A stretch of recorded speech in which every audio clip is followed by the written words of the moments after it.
લલિતભાઈ દવે, કિંજલ દવે, વિરલ અને મનુભાઈ રવારી સાહેબનું સ્વાગત કરું છું.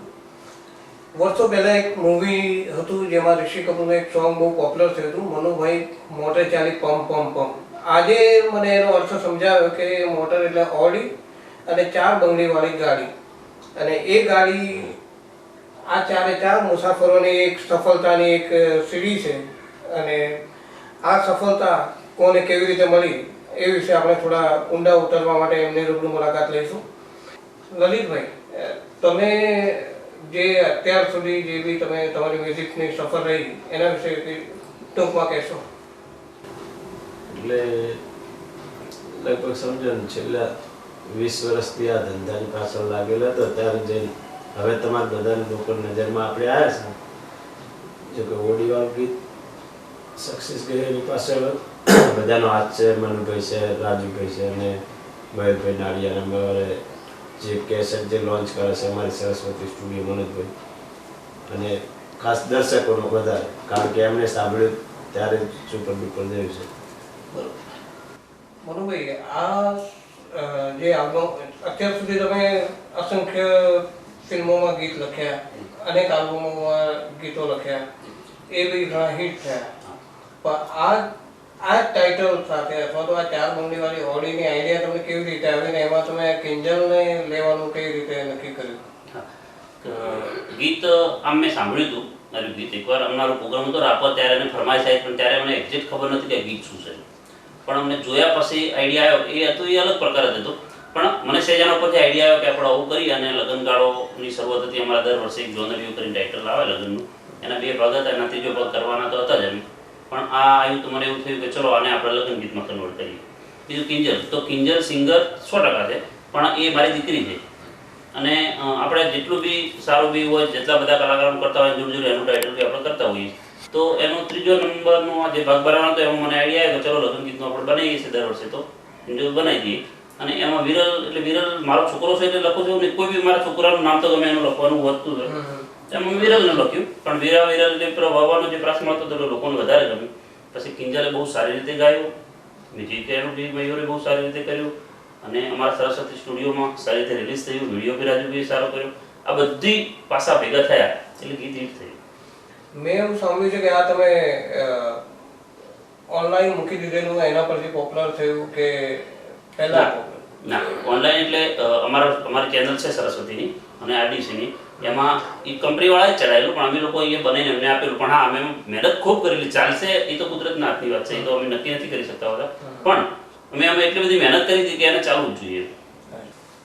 કિંજલ, તે નાની ઉંમરે ગાવાનું ચાલુ કર્યું, એ વખતે તારું ગાવાનું અને અત્યારે જે પ્રોફેશનલી આલ્બમમાં ગાવાનું, એ બંને વચ્ચેના સફરનો થોડો એક ટૂંકસાર દિવસે અને શું ફરક લાગે એ બંનેમાં? ગાતા હતા પહેલાં ગઈએ છીએ એવું જ અત્યારે ગઈએ છીએ, પણ પહેલાં નાનું ગાતા હતા.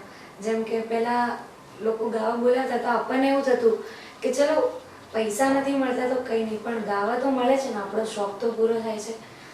પહેલેથી મારા પપ્પા અને મનુ કાકા બંને આ લાઈન સાથે હતા. મારા જન્મ પહેલાંથી એ લોકો આ લાઈન સાથે છે, તો એમનું જોઈને હું ધીમે ધીમે ગાતા શીખી. પણ એ બંનેનો સપોર્ટ હતો, એમણે રાત દિવસ જોયા વગર, ઠંડી તડકો જોયા વગર મને સપોર્ટ કર્યો, અને પ્લસ કે બધા દર્શકોનો, ચાહકોનો સારો સાથ મળ્યો, એટલે આટલી મોટી હિટ મળી. આ લીડની પાછળ એવું બી અત્યારે એવું હશે કે તમને બીજા આલ્બમો બી ઓફર થતા હશે, અથવા કોઈ ગુજરાતી મૂવીઝ અથવા કોઈ એવી ઓફરો અત્યારે એ બધી હારવાળો ચાલુ થઈ હશે? તો એ દરમિયાન તમે બહાર પ્રોફેશનલી થોડું જવા ચાલુ પસંદ કરશો કે આ ગ્રુપમાં જ રહીને આગળ વધવાનું પસંદ કરશો? નહીં, સિંગિંગ એ મારો પહેલો શોખ છે, એટલે સિંગિંગ નહીં છોડું, પણ સાથે સાથે મૂવી કરવાનો પણ શોખ છે. તો ટૂંક સમયમાં એ પણ ઓફર આવી છે, તો આપણે મૂવીમાં પણ હું એક્ટિંગ કરીશ. અને સિંગિંગ તો એ પહેલો શોખ છે, અને એના દ્વારા જ આટલી મોટી આપણને બધા ગુજરાતમાં ઓળખતા થયા છે. હવે જ્યાં સુધી 4 બંગડીવાળી ગાડી, એટલે આમ તો એક થાય કે કોઈ ગાડીનો સિમ્બોલ 4 બંગડી છે, બીજું ગાડીને 4 પૈડા હોય છે, એને બી આપણે 4 બંગડી કહી શકાય. અને તમે હિન્દી ફિલ્મોના જૂના ગીતો બી યાદ કરો કે એક વસ્તુ છે કે જે ચૂડીઓ પર અથવા બંગડી પર જે ગીત બન્યા છે એ હિટ થયા છે, તમે ગુજરાતીમાં તમે સાબિત કર્યું છે. તો હવે આ સફરમાં હવે કોઈ મોટું બેનર બનાવીને તમે પોતાનું કંઈક અલગથી લોન્ચ કરો અથવા આ જ વિષય પર એના પાર્ટ 1, પાર્ટ 2, પાર્ટ 3 એ રીતે એવું કંઈ પ્લાનિંગ કરો? એ તો હવે સમય બતાવશે, પણ અમારો જે પ્લાનિંગ છે એ રીતે છે કે ભાઈ સ્ટેપ બાય સ્ટેપ આપણે જે અત્યાર સુધી કરતા આવ્યા છે, એકડે એકથી ચાલુ કરીને અત્યાર સુધી એવું જે છે અમારું નક્કી કરેલું છે, શું કરવું, કોની જોડે કામ કરો, એ બધા છે. એ ધીરે ધીરે આવતા જશે, એમ લોકો જોતા જશે અને તમને બધાને ખબર પડતી રહેશે કે હવે શું કરવા રહ્યા છે, શું કરવાનું છે. હવે સિંગિંગમાં 2-4 અલગ અલગ કન્સેપ્ટ હોય છે. એક તો એવું હોય કે તમે જે રેગ્યુલર પ્રોગ્રામોમાં ગાતા હોય એ વસ્તુ હોય. બીજી વસ્તુ એવી કે ફિલ્મી આલ્બમો અને મૂવીઝમાં તમે ગાઓ. અને ત્રીજું અત્યારે એક ટ્રેન્ડ છે કે જે બી વ્યક્તિનું એક ગીત સોંગ હિટ જાય એને લાઈવ કન્સર્ટ જ્યાં બી કરે, જ્યાં એને ચાહક હોય એ હિટ થાય છે. તો એ દિશામાં તમને કોઈ એવી ઓફર મળી છે કે બંગડીવાળી ગાડીનું ટાઇટલ લઈને કોઈ જગ્યાએ લાઈવ કોઈ શો કરવો કે એવું? ના, એવું નથી. શું તો અમારા ચાલતા હતા, પણ આના ગીત આવ્યા પછી બહુ બધા ચાલે છે અને એમાં ઘણી બધી વખત વાર ગાવું પડે છે. જે તમને કિંજલ બતાવશે ને કેટલી વાર બંગડીવાળું ગીત ગાવું પડતું હોય છે. પ્રોગ્રામ લાઈવ તો ચાલતા જ હોય છે. આપણે મેરેજના પ્રોગ્રામ બી લાઈવ ગરબાના કરે છે, એવા પણ કરે છે.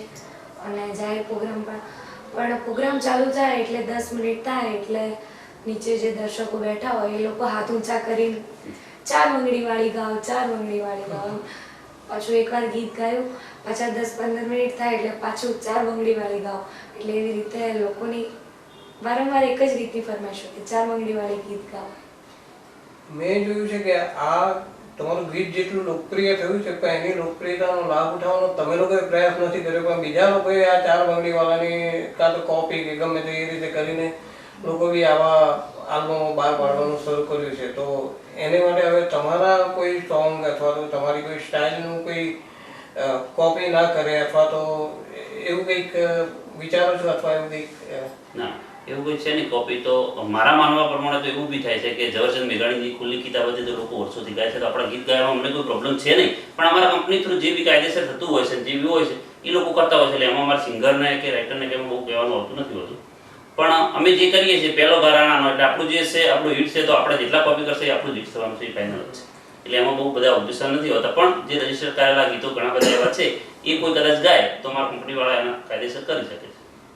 અચ્છા, તમે આખરે કેટલા ફિલ્મોમાં અથવા કેટલા આલ્બમોમાં ગીતો લખ્યા છે? આલ્બમ તો ઘણા બધા છે, બહુ યાદ નહીં હોય, લગભગ 4-5 હજાર ગીત લખ્યા છે મેં. અચ્છા. પણ ફિલ્મો 8-10 હશે, જેમાં મને થોડી ઘણી યાદ છે.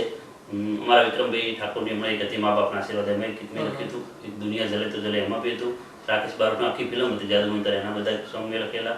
માગુ સાહેબા જન્મ સાથે એના બી મેં લખેલા. હમણાં એક લોહીની સગાઈ આવે છે, રાકેશ બારોટ, જિગ્નેશ કવિરાજ, આ લોકોનું બધા છે, એના બી ઘણા બધા ગીતો છે, એ બધા મેં લખેલા છે લગભગ. અને કિંજલની બી હમણાં એક ફિલ્મ આવવાની છે, એના સોંગ બી મેં લખ્યા છે. અચ્છા. હવે વિરલનું શું પ્લાનિંગ છે?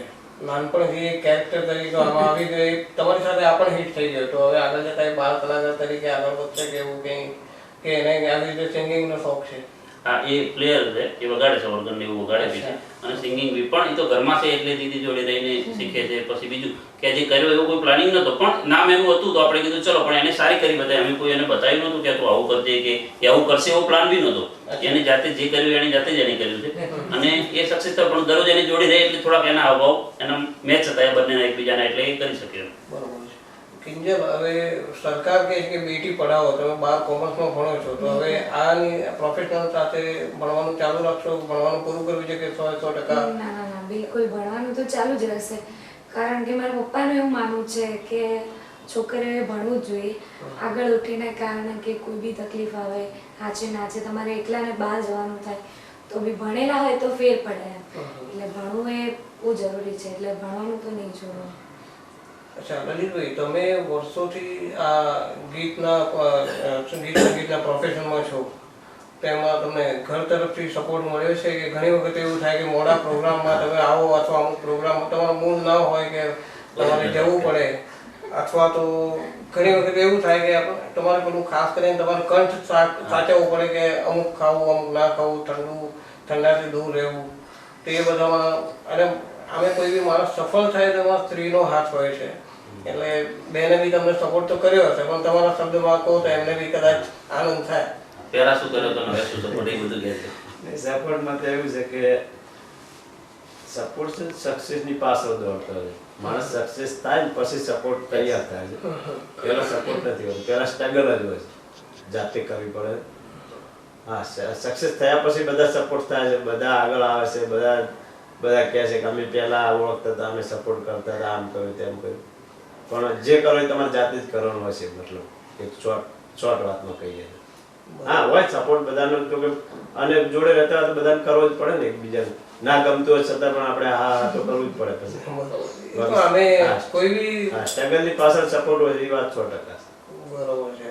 અને ભાઈ હવે એમણે પોતાની કળા કે એમની આવડત તમને બધાને આપી, તો હવે તમે હવે એ સ્ટેજ પર પહોંચી ગયા છો કે હવે આ ગીત કોઈ બી ફિલ્મનું કે કોઈ બી સોંગ હિટ જાય તો ત્યાર પછી એક ચર્ચી ચાલુ થાય છે. દાખલા તરીકે હવે માધુરી દીક્ષિત એક સોંગ એ હિટ ગયું ત્યારથી એ ક્યાં સુધી પહોંચી, અરિજીત સિંહ એ બધા એક એક ગીતના. હવે આ તમારું આ સ્ટેજ આવે છે ત્યારે આ લોકપ્રિયતાને વ્યવસ્થિત રીતે આપણે વટાવી બી જોઈએ, પ્રોફેશનલી જોવા જાય તો વ્યવસ્થિત રીતે એના આગળ વધે એ રીતનો કોઈ પ્લાનિંગ ખરો? અમે એ ધ્યાન રાખશું કે આપણે કાયમ એ જગ્યા ઉપર ટકીએ તો કુદરતના હાથથી ટકી રાખવા, પણ ધ્યાન એવું રાખશું કે આપણા તરફથી કોઈ એવું ના થાય કે જેથી કરીને આપણે હેરાનગતિ થાય કે આપણે પાછા પડવાનું થાય. અમે જે અત્યારથી ધ્યાન રાખ્યું છે બીજું કે અમે બંને નાનપણથી જ એક જ વાતમાં જે પેલા હતા એકબીજાને સપોર્ટ હતો. મને કંઈ કામ હોય તો એ કરે, એને કંઈ કામ હોય તો હું કરું, લલિતભાઈ એકબીજા. અને એમણે ઘણા બધા સપોર્ટથી મને અત્યાર સુધી છું. કદાચ મને બહુ ઓછી સમજણ પડતી પણ એ પહેલાંથી સંગીત પ્રિય માણસ હતો, તો મારી જોડે રહીને મને બતાવ્યું ઘણું, શીખડાયેલું બી ઘણું. અને અમે બંને જોડે જતા હતા, એકબીજાના વિચાર મેચ હતા. અત્યારે એકબીજાને નજર પડે તો ખબર પડી જાય કે શું વાત હશે. એટલે પણ અત્યારે જે સ્ટેજ ઉપર છીએ એ આપણે સાચવી રાખીએ, કાયમ ત્યાં રહીએ, એવા ભાવથી આપણે એકદમ ધ્યાન રાખશું બધું. બાકી તો બીજી આગળની કુદરતના હાથની વાત છે, શું થશે. અને બીજી એક નાનકડી વાત કહું કે જ્યારે કોઈ પણ પ્રોફેશનમાં કોઈ પણ વ્યક્તિ હિટ થાય છે ત્યાર પછી અંદર ખાને મારામારી થતી હોય કે ટાઇટલ ક્રેડિટની. એક માણસ કહે કે આની ક્રેડિટ હું લઈ લઉં કારણ કે મેં લખ્યું છે, એક કે મારા અવાજના લીધે થયું છે, ત્રીજા કે મેં એમને પ્રમોટ કર્યું એટલે, ચોથા કે મારી કળા આવ્યું છે. એના બદલે એક આખું યુનાઇટેડ થઈને એવું એક ઉદાહરણ પૂરું પાડવાનું પ્લાન 100% થતું હોય છે, પણ અમારામાં એવું નહીં થાય. એનું કારણ એ છે કે અમે બધા એકબીજાને સમજીએ છીએ કે ભાઈ દરેક માણસ આમાં હતો, દરેકના જવાબદારીપૂર્વક કામ કર્યું છે એટલે આટલું હિટ ગીત થયું. બાકી બહારના કદાચ હોય તો એવું થતું હોય. મારા માનવા પ્રમાણે હું ત્યાં થયા જ નહીં બને ત્યાં સુધી, પણ અમે તો એક જ ઘરના છીએ એટલે અમારા તો લગભગ નહીં થાય એવું કોઈ દિવસ. અને બીજું કે કંપનીવાળા તો દરેકને એવું ખબર જ છે, દરેકનો શ્રેયમાં હોય છે. જો વિડીયોવાળા સારું વિડીયો કર્યું હોય, કંપનીવાળા સારી રીતે લોન્ચ કર્યું હોય, મ્યુઝિકવાળા સારું મ્યુઝિક કર્યું, બધાનું પાછું છે એવું બધાને ખબર જ પડે છે. તો ખાલી ખોટી આવું કરતા હોય છે પેલો કે મારાથી થયું કે મારાથી થયું. એને સારું ગાયું એટલે ચાલ્યું, એને સારું લખ્યું એટલે ચાલ્યું, સારું મ્યુઝિક, દરેક પાસા મજબૂત છે એટલે ચાલે, એ ફાઇનલ જ ખબર જ હોય છે. આ તો ખોટી વાતો હોય છે કે ભાઈ મારો છે, હું કર્યું કે આ મેં કર્યું, એ બધી વાતો કરવાની હોય, ખોટી વાત છે. ગુજરાતની અંદર 16,000 ગામડાઓ છે, 16,000થી વધુ ગામડાઓ છે. મોટાભાગની પબ્લિક ગામડામાં રહે છે. અને અત્યાર સુધી દરેક સિંગરના મોડે આપણે સાંભળ્યું છે કે એ લોકોએ અસંખ્ય 500,000 અમુક આલ્બમ કરેલા હોય છે, અને એમના આલ્બમો અમુક હદે ચાલ્યા બી હોય છે.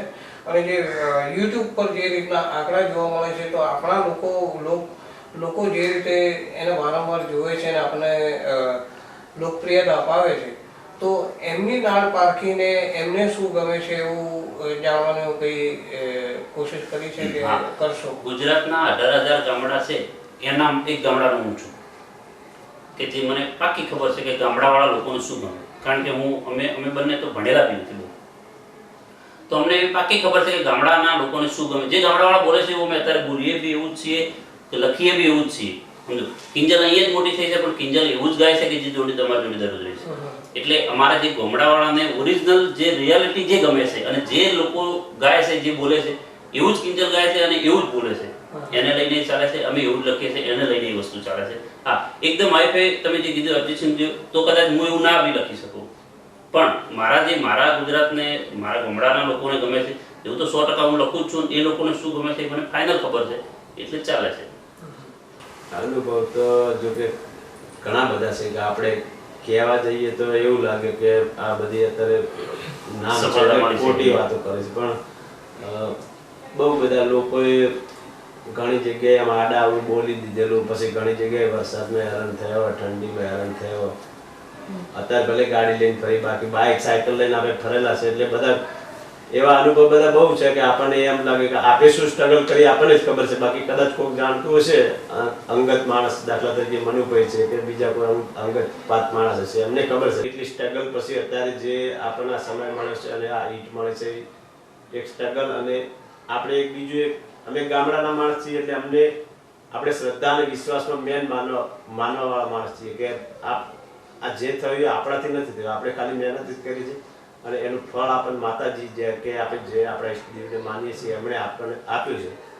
આપણે એવું વિચારીને ચાલવાવાળા છે અને એવું હંમેશા માટે બધાનું સરસ રીતે મન મેળથી ચાલે અને માતાજી ચલાવે એવી શ્રદ્ધા રાખીએ. બસ બેનને કોઈ અનુભવ અથવા તો અમારા બંનેનો એક જ અનુભવ છે. પહેલાં તો કોઈ વ્હીકલ નહોતું, તો પપ્પા બાઇક લઈને દૂર દૂર 200 કિલોમીટર 300 કિલોમીટર સુધી અમે બંને જણા બાઇકમાં પ્રોગ્રામમાં જતા હતા. તો ખરા શિયાળામાં બાઇકમાં જઈએ ત્યારે એટલી ઠંડી લાગતી હોય, પાછું સવારમાં સ્કૂલ જવાનું હોય એટલે બાઇક ઉપર હું રાત્રે સૂઈ ગઈ હોય. પછી એકવાર અમારું બાઇક અમે લોકો પાર્ક કરી અને પ્રોગ્રામમાં ગયા તો બાઇક ત્યાંથી ચોરી થઈ ગયેલું. પછી થોડા દિવસ એવું હતું કે પૈસાની સગવડ નહોતી, તો બસમાં પ્રોગ્રામમાં જવું પડતું. તો બસમાં પ્રોગ્રામમાં ગયેલા તો ગાંધીનગર પથિક આશ્રમ છે, તો ત્યાં રાત્રે 3:30 વાગ્યાથી અમે બસની રાહ જોતા હતા. તો સવારમાં 8 વાગ્યા સુધી અમે બસની રાહ જોઈ, પણ બસ આવેલી નહીં. એ દિવસે બસની હડતાલ. તો પપ્પા અને બંને અમે બંને જણા સર્કલ ઉપર જ સૂઈ ગયેલા. હું એમના ખોળામાં જ સર્કલ ઉપર સૂઈ ગઈ હતી અને સવારમાં 8 વાગ્યા સુધી કોઈ સાધન ન મળ્યું. અને છેવટે 8 વાગે એક વાનવાળો આવ્યો અને એને અમને બંનેને બેસાડ્યા અને 10 વાગે અમે લોકો ઘરે આવ્યા. ગુજરાતના પાટનગરમાં આજે બી સાધનો મળવા થોડા મુશ્કેલ હોય છે, બાકી બધા સાધનો ત્યાં મળી શકે છે. પણ અને મનુભાઈ, હવે સંગીતનું તો સફર જોઈએ, પણ ગીતકાર તરીકે સારા ગીતો તમે લખો અને એની સામે કદર થવી, એ બંને વચ્ચે તમને કોઈ સારા નશા અનુભવ થયા હોય? ના, પહેલાં આપણે જ્યારે સ્ટ્રગલ કરતા હતા ત્યારે તો બહુ બધા અનુભવો થયા, બહુ રખડ્યા, બહુ જગ્યાએ ગયા. પણ એનું લગભગ 2006માં મણિલાલભાઈ જોડી ગયો ત્યારે મણિલાલભાઈ મને સત્ય બતાવ્યું કે ભાઈ આવું હોય ને આવી રીતે લખાય. એમને મેના પોપટમાં એમણે મને ચાન્સ આપ્યો. ત્યારથી મને એમની જોડે હું 10-15 દિવસથી વખતે રેકોર્ડિંગમાં રહ્યો એટલે મને ફૂલ અનુભવ થઈ ગયો કે આવી રીતે બધું હોય. બસ ત્યારથી બસ ચાલ્યું. પછી મેં દુખડારો દશામાં ફરીદા મેઘનો અને હિતેન કુમારનું પિક્ચર એના લખ્યા. એ વખતે એના સોંગ બધા હિટ થયેલા. બસ ત્યારથી પછી ચાલ્યું. બાકી કડવા અનુભવ તો બહુ બધા હોય. એ ના કીધું ભાઈ કે સફર પહેલાં કોઈ નથી હોતો, સમજો, પછી બધા સફર હોય. એટલે બહુ બધા કર્યા છે અને લોકોને ખબર બી છે, અંગત જે છે એને ખબર બી છે, પણ સરસ છે, સારા છે. હવે ફિલ્મી ગોસિપ તરફથી હું લલિતભાઈને, મનુભાઈને, વિરલને અને કિંજલને શુભેચ્છા પાઠવું છું. અને મારા એક બેસ્ટ વિશિસ કે આ હિટ એમની લાઈફ ટાઈમનું હિટ બને અને આ પછી એમની લાઈફ એટલી સરસ રીતે જાય કે સંગીતના સફરમાં ગુજરાતનું નામ એ લોકો રોશન કરે. બસ મારી એ જ શુભેચ્છા. Thank you very much.